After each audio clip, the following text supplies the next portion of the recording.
Amber, welcome to the show. Glad to have you on. Will you please let our audience know what your background is, what you're working on now? Absolutely. Thank you for having me on the show. It's a delight to be here. My background is essentially all encompassing of branding. So, a long time ago, I found out there was something called public relations.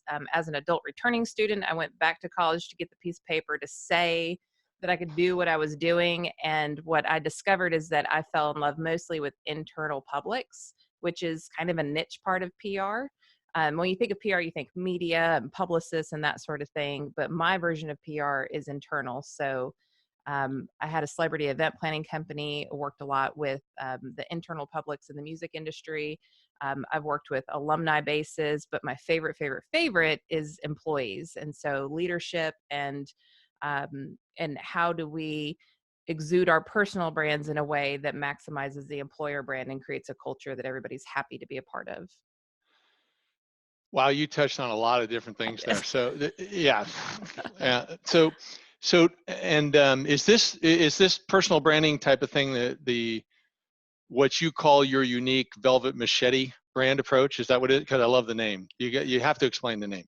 Yes, absolutely. So, in my early 20s, I was a personal trainer, and I had a particular client who started calling me the Velvet Machete, and he said, "Amber, you just don't let up, and you tell me exactly like it is, but I kind of like it." I was like, well, you can't eat a ribeye and drink bourbon and stay up all night and think that you're going to come into the gym and erase all of that. And I'm not telling you that because I don't want you to have a good time or I don't like a good bourbon. Like, let's be real, we're Southern, but I care about you and the goals that you stated enough in order to call you out on that. So that kind of started it. And then as I developed my leadership skills and was more and more in the business world, I realized that the Velvet Machete is just really getting to the point about things. It's about capturing people's attention, which according to Harvard is like 9 seconds, 8 seconds. But it's doing it in a way that wraps the message in a way that's appealing to that particular audience. So for me, that applies to personal brands. And again, if your personal brand is strong and people know that you're going to shoot them straight, but you're also going to be respectful in your communication and your approach, you can really harvest the discretionary effort and really that trust is going to build such a strong employer brand. And when your customers are happy or your employees are happy, your customers are happy, because happy employees are always serving happy customers. Just think about the last time you went through a drive-through and you know that person is miserable. How did that work out for you? Yeah. No. Well. Yeah. No. Yeah. I won't go there. But so I'm curious. Not a lot of people use this terminology of personal branding. At least the people we work with, and it seems synonymous with a lot of things we do. But talk to me about that. So if I'm a leader and my people are not as fully engaged as I would like, what type of assessment am I going to do? How am I going to figure out what's going wrong that relates to, quote unquote, my personal brand within the organization? So oftentimes I find that how we perceive ourselves and then how we're perceived by others, there's a disconnect. And so we are aware of our own habits and our belief systems and that sort of thing, but we're not always the best at exuding those. We just make assumptions that other people see the world the way that we see the world. And so the number one um, tool for leadership is self-awareness. And if you're self-aware and you know what makes you tick and you know what you bring to the table and how you operate, then you can start seeing and harvesting the greatness in others. But if you can't see it in yourself, you sure as heck can't start identifying that in other people. So there. So I'm sorry, but No, go ahead. so you keep covering a ton of ground with every I'm comment, which is good. squirrely. I'm sorry. No, it's just you're deep. You're very deep here. Okay, so I'm really curious because I run into leaders who either really don't understand how they impact their employees. In other words, their employees might be afraid of them, or I run into leaders who, are kind of aware of their habits, including the bad ones, but they discount the impact. Yeah. And so they don't change. So do you want to go into either one of those and how the Velvet Machete helps those? So in the first case, it's too much machete. And in the second case is too much velvet, and it's not balanced, and you have to have both. So I'll give you an example. I had a client, a female executive in a Fortune 100 brand, and she was too velvet, not enough machete. And she did not bring that machete to the executive meetings. And for the first time in her career, which was a stellar career, she had a terrible annual review. And I mean, it was pretty harsh. And she called me crying. And so we started focusing on what problem did she solve the most for this particular brand. That was number one, because my definition of business is not Harvard, it's not Dartmouth, it's the Amber version. That's, you have a problem, I solve it, you give me money, cha-ching, that's it. And so that is with business brands, or that's even as an employee or a leader, you're solving a problem in the business, and that's why you're getting a paycheck. So we identified what it was that they expected out of her most, and then we identified how her unique gifting leveraged that, or how that she could leverage her unique gifting in order to solve that problem. And then we started looking at the evidence that she was leaving around to prove what they thought of her. And so they thought that she was kind of country bumpkin. She was not, y'all. If we have an accent, that don't make us stupid, okay? But she wasn't that. She was a highly professional woman. They thought that she put the needs of the community and the external stakeholders ahead of the business, and it wasn't. It's just that she was masterful in engaging the different communities and the different markets.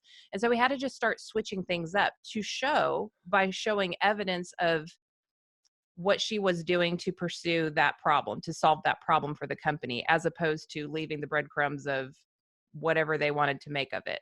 So I didn't say that very clearly. We were very intentional about the actions she took and how she communicated about those actions among her peers and among her superiors. So she was telling her own brand story instead of allowing them to just see what they wanted to see and make up a story for her. So I'm not, fully supporting that you made the difference, you helped her see that. But so wouldn't the metrics have shown that she was achieving the things that they wanted to, or did they not have the metrics in place to really measure her well? So it got too much assumptions and feelings. Well, there are a lot of biases in corporate America. I know that shocks you, but it is true. It doesn't shock me because Yeah. I'm on the opposite end of it. I get accused because I'm a middle-aged white guy that I'm automatically a bad guy. Yes. So Oh, I I get the understand that. flip side nowadays. So, Yeah. And which I is don't even mean educational in some ways, I but don't even mean bias in that way, as in gender or race or, ethnicity. I mean, I just mean like our own biases. Like, yeah. when you talk, you sound like my Uncle Bob, and Uncle Bob grated my nerves. So I'm going to then project that on you. That happens all the time. We all But carry around or drag behind us a wagon of our experiences into every interaction. And mhm. so I think there was just a lot being projected on her. And because she was not presenting herself in a strong way, they just assumed she was weak. And in that fast paced, nonstop environment where everybody has to achieve at a high level and stallions are running against each other, if one person starts to look like they're falling behind, they're going to be left behind. So I don't think it was, did they have the metrics? I mean, she was hitting her goals. Her team loved her. It was purely what people were saying about her when she was not in the room that was impacting her success. Yeah. And those other people, it sounds like, didn't have the skill level to then ask questions. But then because of their bias based on their life experience, they jump to assumptions Yeah. that fit more in the mold that they were looking to go or whatever they wanted to do. They had a narrative, and usually there's in every organization, the unfortunate thing is somebody's got to be the scapegoat. So if we're not in utopia, then where's the problem? And if you make yourself an easy target, you will be the person who gets the blame. And so you could either step up and show how you're doing your part to solve the problems of the company. And a lot of people say, oh, well, that's bragging. No, it's not. That's, you can celebrate your successes by sharing the gratitude with your team. My team did this. I'm so proud of my team. Or cross departmentally, hey, we partnered with XYZ department and this is the end result we got. I just want to give them a shout out in this meeting. Thank you so much for making that a big part of the success. But you're still identifying that you were a part of that. And she just wasn't doing that. Yeah. So basically, she needed to promote her team because that's more humble than promoting herself, Yeah. and bring that up and push that across. So And be how clear does, about it. Get to it. yeah, Don't ramble on and talk about your grandma and how you visited with her this weekend. Like, this particular senior leadership team needed her to get to the point, and she was all velvet, no machete. yeah, yeah. So she needed to kind of ramp up time, and she wanted to provide a lot of detail, but they were just like, hey, put it through the funnel. Just give me the bottom line. What Yeah. are you doing? What's your team doing? And she needed to realize that and adapt her communication style to the team. Yeah. And that's half of it. So half the struggle, I always say, be you, be authentically you. And while you're being you, understand that other people might not be as developed as you are, and you're going to have to meet them a little bit further in their world. We look at everything with the golden rule: do unto others as you want done unto yourself, and that's crap. Like, do unto others as they want to be done to them. Treat That's others right. the way they want to be treated, because we're all unique.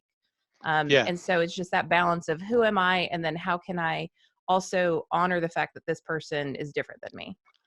Yeah, and I've heard some people refer to that as the platinum rule, but I think if you go back to the original teaching of the golden rule by that teacher, um, that was actually what he was teaching, was to Yeah. treat others the way they want to be treated. So I think Agreed. it's definitely in line. So, but I'm kind of curious about this. So if I want to think, if I'm thinking about myself, I'm thinking about my team. Maybe I missed it and you already covered it, but I'm thinking this, we could be doing better. Hmm. So how do I assess that as a personal brand strategy, velvet machete type of thing? What's like step one, step two, step three, or I'm not sure how you want to approach it.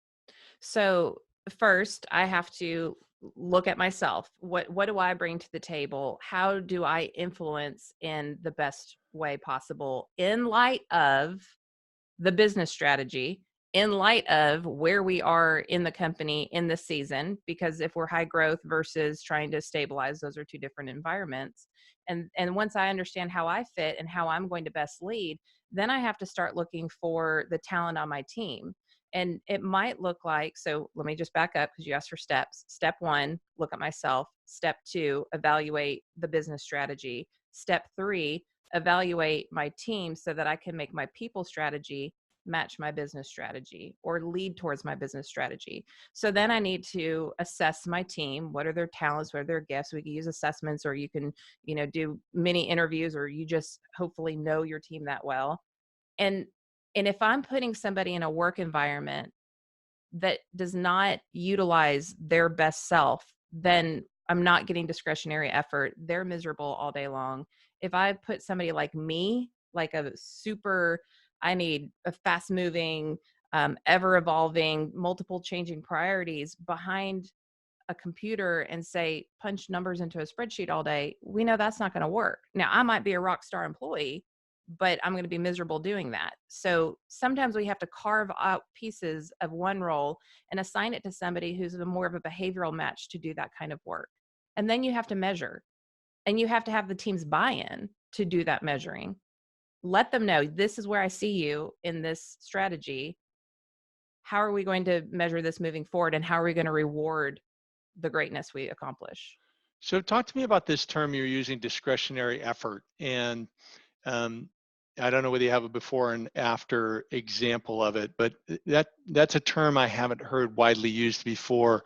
Interesting term. Seems to really apply in a lot of situations. So discretionary effort means I go above and beyond what I have been asked to do and what my job description says. So discretionary effort, like for an hourly employee, might sound like it's 5 o'clock, I'm ready to walk out the door, but a customer just called and I'm going to solve their problem and not leave it for the person tomorrow to handle because I'm not on that shift. I'm going to manage that tonight so that I can uphold the brand promise of my company, I want that right? person on my team. All day long, right? Yeah, yeah. So I was beyond fortunate to be the keeper of the culture for Gaylord Opryland and our attractions. And if there was one company that was just bursting at the seams with discretionary effort, it was there. Everyone went above and beyond. Everyone was empowered to make decisions to help our customers beyond, like if somebody needed to go run and pick up somebody's prescription, they did it. There were no questions asked. We handled our guests' problems all of the time. But I also was a full-time person with a full-time team who was 1000% focused, like an internal PR firm, on employee engagement. So what do you think made the difference there in that environment? That, I heard the story years ago where there was um, I think it was a Ritz-Carlton employee, or maybe that was just the example. But so there is a, you know, janitorial employee changing a light bulb, and up on a ladder, okay, changing some type of light. And near him is the glass door to the indoor pool or outdoor pool, whatever it was, the swimming pool. And he notices a woman approaching the door, and he gets down off the ladder and he opens the door for her. And then, the person goes through, says thank you, whatever. So has that person, exhibited discretionary effort?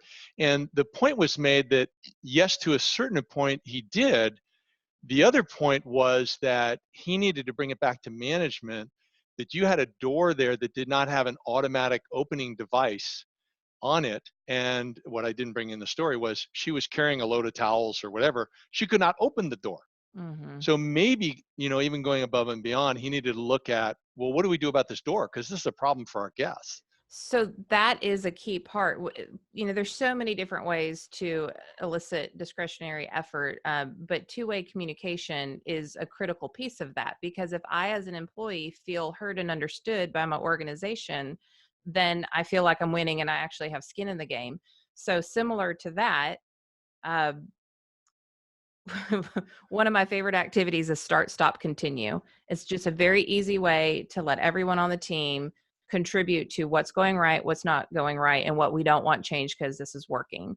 And so this particular restaurant within a bigger entity uh, had been remodeled, and everybody was excited about it. And it's a stressful situation, and restaurant, that requires a special person anyways. That is a special industry. And so it is such a high service, high touch environment. And the team was just disgruntled. And so we did a start, stop, continue. And repeatedly, the stop part, and I just have everybody write something down on like one idea on one sticky note, and then you put it where it belongs on the 3 charts. And I'll be darned if the ketchup is in the wrong place now was not a super repeated theme that I found. And I was like, what's up with the ketchup, y'all? And so they explained the ketchup used to be equally distributed throughout the restaurant, and now it's way over there. So if my table's over here, I have to pass my 4 other tables who all want something. And by the time I can get to the ketchup and take it all the way back to table 1, also passing these other, they're done with it. They're upset. I have an upset customer. I'm not delivering the kind of service that you're asking me to deliver. And I'm in the weeds all the time. And all they had to do was move the ketchup. So guess what? They moved the ketchup and everybody was happy the next time we did a start, stop, continue. It's just such simple things, but they saw the problem, but nobody asked them, hey guys, what do you think about the new setup? Or are there any problems that we need to, now that we're all settled in, what do we need to do to kind of take it up a notch? So my understanding of the start, stop, continue, that basically start is an idea, stop is we got a problem, and continue is this is working, we keep going. Yes, Okay, absolutely. great. So let me go back to your self-assessment on the leader, that step 1, where you're assessing yourself. Does it ever make sense for the leader to do an anonymous or maybe not anonymous survey of either their direct reports or others to get some feedback on where they are and what they might work on? Yeah, that that can be good and bad depending on the climate of your of your team.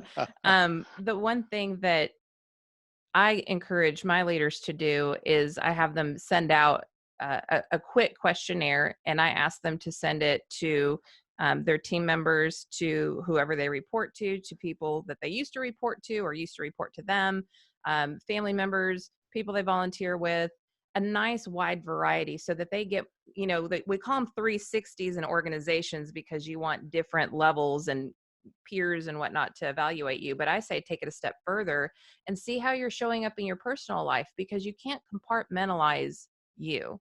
You might show up a little bit differently, show a little bit different flavor, depending on where you are, but essentially you're the same human.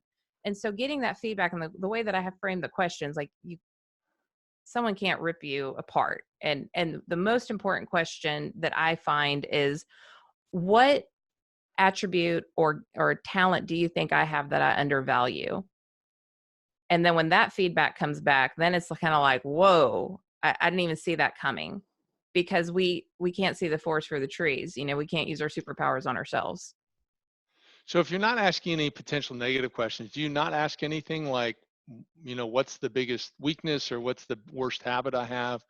Where am I I, failing you, or something? I don't know how to word it, but I think those should be in an open and honest organization, or an open and honest team, which I would hope any leader would aspire to. I think that those need to happen in your one-on-one and in your team meetings. I think it needs to be like, hey guys, I've noticed that this week I've gotten to work and I've had meetings and I haven't had a chance to come by and say hi to everybody, because visibility is so important for a leader, right? People want to see who it is that they're reporting to. How has that made y'all feel? Okay, is there anything else that I need to be aware of in order for us to reach these goals together? Because when you're being real in front of your team, and they have the opportunity, or to say, if you don't want to talk about it now, we could talk about it in our one-on-one. That's the time to give and receive both positive and constructive feedback. what about when you don't have that honest, open environment and it's not intentional? So I'm not going to say we have a bad boss, which we know there are Sure. some out there. Oh But yeah. let's say you feel you have this open, environment. But the truth of the matter is, some of your employees are afraid of you, because you come in and you may compliment them, but you're also very good at putting that big but in there that, you did a great job, but if you'd done this, it would have been a lot better. Or, Mm-hmm. and you have an intensity that at sometimes you get real intense. You may not even say much. It's just like, I got to get out of here because everything's just pissing me off. And you take off. So you have people that are afraid of you. So they're not going to be open and honest. What do you do I, there? well, so I have two big reasons why I have found over the years that kind of, anonymous feedback doesn't work. One is because you have keyboard warriors, and they will say all kinds of things that they would never say to anyone's face. And so you almost get like um a laundry list of, like they're just going to nail you to the cross and blame you for all things in humanity. And that's not fair. And that doesn't really do anything to fix the problem for the leader. The other part is the leader gets the feedback, and then all that does is ratchet up their anxiety, which then in turn makes the environment even worse. And then nobody's happy. So in that case, if there was an environment like that, then I would either call in, another department leader, or bring in HR, or which is not always good in all cases, but a solid HR team all day long. Or bring in a coach or somebody who can be more of a mediator. Somebody who can come in and do a start, stop, continue, where it's allowed to be said, but it's going to be um, mitigated in a bit by a skilled person who can actually facilitate a healthy discussion. Yeah, help it be more civil. Yeah. So you're talking about a personal brand internally in the organization, and then how do you balance that with the needs for the personal branding outside the organization? I mean, do you mean like I'm a salesperson and so I have an internal personal brand with my team and my superiors and my peers, but then I also am publicly? Yeah, so I mean, even if you take the executive you mentioned, where the woman was not getting credit for what her team was accomplishing, so there's a certain amount of work that needs to be done internally. Hmm. But she may either have connections that are important for her team to achieve objectives that Hmm. are with vendors or Oh yeah. clients or a community, or she may have something that helps her achieve things that, she's a great TED Talk person, Hmm. or she does talks at a big conference, or even if they're a huge corporation, maybe at the company Yeah. events or something like that. So there's things happening outside also. So I have another great example, an executive who literally had a steel rod up his back. He had back surgery. So his background was accounting, was not a razzle dazzle personality, definitely led hundreds and hundreds of people, and then also had to have an exterior brand with external key stakeholders. And so the light turned on for me when we happened to have a group of us went out to dinner, and he and I were the only ones who were totally happy with the 2.5 hour, 3 hour dinner. We were eating off each other's plates, food pushing on everybody. I was like, okay, wait, hold on. He's a foodie. This is very interesting. This is something that we can work with, right? He's not just all facts and numbers and memorizing his speech and saying it in a very, kind of drab kind of way, with literally a rod up his back. So he looked stiff, it was just not the most ideal external, internally we all knew and we loved him, but externally it was an issue. And so over dinner, I learned he loved art. He loved heavy metal. I mean, he was like, had this whole other thing. And so I worked with the marketing team to go into his home and look through his album collection and see the art on his wall and have him and his wife cooking in the kitchen and showing like a more 360 view of who he is. Like, yeah, at work, he's all this, and thank God, because he's going to run the P&L like nobody's business and we're going to be successful.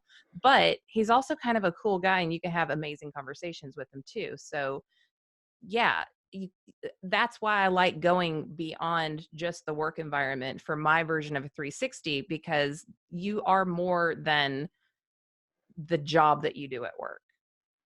Well, and don't you find that that people that really work well together and actually have some shared values in Yeah. what they do, and it's part of its work, but it's part of it's outside of work also, Well, isn't you it? develop them outside of work. And so when I talk about company culture, I just say, all that is it's the family rules of how you do business. And you were raised in a certain way or somehow came up with your own personal values. And when you feel like a company just fits you, it's because your personal values align with the company values. And so when that attracts a bunch of people like you, now we're all playing by the same family rules. And so it's a lot easier to start identifying with each other when we hire too, not just the behavioral attributes, not just to the briefcase and the pedigree and all that kind of stuff, but when we hire to the culture. And when we don't hire to the culture, you get random people warming seats who can't agree on anything. So let's say you got an executive who maybe they're not approaching you, but somebody else on the team is approaching you, and they're approaching you saying, "Hey, this person's either not where they want to be, ideally career-wise or their department or whatever, or they're not hitting the numbers, but I think they're capable of much more. We've talked to them about working on this. We've tried to get them interested in their personal brand. And what they keep telling us, I got no time, I got no time, I got no time. Can't work on that. Hmm. What then?" Well, I mean, it's all about the results in the end, right? So are you getting what you ultimately want? The answer is probably no, because they're not getting recognition or affirmation from their bosses. They're getting negative feedback. So if that's what you want and your way is clearly not working, and I say it just that way, like, well, how's that working out for you so far? I mean, you want to keep going down that path, because where's that leading us? That's my machete coming out, but then I wrap it in velvet with, I want to be there for you. I want you to get what you want. So what would it look like if we just explored how are people perceiving you and how are you most able to influence? That's the key. It's like, you're amazing. I've got somebody right now who spent hours with last week because she's amazing, but lots of change of coming into a role, lots of change because this is a high growth company. It's been established, but now they're in a kind of a very wonky high growth time. And I walked her through the change cycle and showed her where she was in that cycle and was just like, listen, you're at a really critical point here. You can either fully adapt and acclimate and get on the other side to thriving, or something's going to not work and you're probably going to end up somewhere else because you're going to be frustrated. So buying her into the fact that, A, she's amazing. Of course, we did different assessments. We did a behavioral assessment. We did a specific personal brand assessment. And I showed her on paper, you are who they hired. And for whatever reason, you're not showing up that way at work. And turns out it has so much to do with personal stuff. And so, when I got certified as a coach, I told my the owner of the school, who just happened to be I think the instructor that was doing our kind of like our testing or whatever was sick that day, so he had to pop in, and I was like, oh, I am not a life coach. I am going to be an executive coach. I don't want to have anything to do with life coaching. And he just laughed and he was like, Amber, it's all life coaching. It's all life coaching. And now I'm like, he was right. Yeah, yeah, no, definitely, definitely. So so you mentioned that you have a personal brand assessment. Yes. So talk to us about that. So maybe that's, as we're wrapping up here, I know you've got some other commitments. So talk to me, and it's getting late where you are versus where we are. Yes, we have Algebra 2 tutoring coming up. So There we go. exciting stuff. Woohoo! Yeah. Boy, I'm envious. I'm not envious. So talk to me about the personal brand assessment, because that might be an interesting place for a lot of people to start. Yeah. So I've been certified for 6-7 years now in the Fascination Advantage assessment. And so and I love all assessments. I will take the Which Disney Princess assessment if it pops up on Facebook. I love them all. So I'm not knocking any of them. I'm certified in 2. But what I love about the Fascination Advantage assessment is, unlike Myers-Briggs, which I'm totally obsessed with, or DISC, those show you how you psychologically see the world. Fascinate shows you how the world sees you at your best. So for example, I'm the catalyst. That's my archetype. I am highest in passion, meaning I create warm emotional connections. I care how things smell, touch, taste, feel. The energy in the room matters to me. That pairs, I've tied, but there's a little tiebreaker question. So technically it's my second with innovation. So I don't even know where the box is to fit in the box. I want things to be different. I look at things in a unique perspective. And so what I've found over the years is that companies bring me in because they need to move through change, or they need for people to look at things in a different light, but they can't make it happen. So they have me come in, I build all the relationship, I create all the connection, people trust me, and then I'm like, okay, now we got to change. What y'all think about that? But they already like me and they trust that I'm going to help lead through that change or lead them through a different paradigm shift. And so that is my highest and greatest purpose in terms of my personal brand within a corporate environment. So is a starting point for people to take the personal brand assessment? Absolutely. You can Yeah. go to amberhurdle.com/fascinate and the link's right there. Is it okay? Is that Yeah. free or is that cost? No, it does cost. And Okay. then of course, if you want me to walk you through your results, then that's a different thing. But it's about, I know it went up in price. I think it's about $54. Yeah. That's not a lot of money to find out, how you can be No, your best. I mean, why not have that as a data point? it's So powerful. yeah, I think that's great. So do you have any closing tip, advice for our audience before we sign off? Yeah, I think if you're looking to develop your personal brand, you do need to be acutely aware of how people see you, so that if there is a gap between how you see yourself and how you're being perceived, that at least have an idea of what steps you need to take to bridge that gap. And then the second piece is, from a behavioral perspective, you need to understand how you perform at your best. So what kind of environment do you need, and do you need to be around people or not around people? Do you need a fast changing environment, or do you need things to be consistent? Are you a rule follower or are you a rule breaker? Those things matter, because if you're operating outside of how you're designed to be, you are going to be miserable and people are going to see that in you. So you want to highest and best use. My husband's in real estate. That's a key term in real estate. Highest and best use of your personal talents. And if you can figure that out and go to University, literally study yourself, then I think you'll find great success. Fabulous. And how do they get a hold of you? Go to amberhurdle.com. All of my, any podcast episodes, my book, all my social media, that's all on there. And I would love to hear from your listeners. Fabulous. Well, thanks so much for joining us. Really appreciate it. And Thank thanks to the you. audience. I'm sure there was some good things here for you.